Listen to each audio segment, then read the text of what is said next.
গাছ আমার ভীষণ পছন্দ। আমি গাছ লাগাতে অনেক পছন্দ করি, অনেক ভালোবাসি।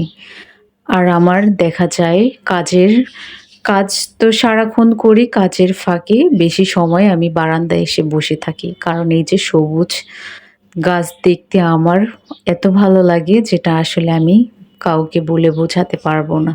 নিজের হাতে লাগানো গাছের শাক নিজে কেটে রান্না করে খাওয়ার এর যেন স্বাদ আসলে পৃথিবীর সেরা স্বাদ। এটা আসলে কিছুর সাথেই মিলে না। যাই হোক সকালবেলা ডিম ভেজে সকালের নাস্তাটা করে নিলাম। আজকে হিমের বাবা না খেয়েই চলে গেছে। তাই আমি আর হিম মা ছেলে মিলে ডিম ভেজে পানি ভাত খেলাম। অনেক তৃপ্তি করে অনেকদিন পর খেলাম। আর এখানে এই যে পুঁইয়ের ডাঁটাটা কেটে নিচ্ছি। আর একটু পেঁয়াজ বেশি করে কেটে নিচ্ছি যাতে করে আমার ২-৩ দিন হয়ে যায় রান্না। এবার পুঁই শাকটা একটু ভালো করে ধুয়ে নিচ্ছি। ধুয়ে রান্না বসিয়ে দিব।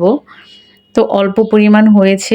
আমরা দুজন ছোট ফ্যামিলি ব্যাস এতেই আমাদের হয়ে যাবে। আর নিজের হাতে লাগানো গাছ তো এর স্বাদই যেন অন্যরকম। এই যে শাকটা বসিয়ে দিলাম। তো আজকের মিনি ব্লগটা কেমন লেগেছে কমেন্ট করে জানাবেন।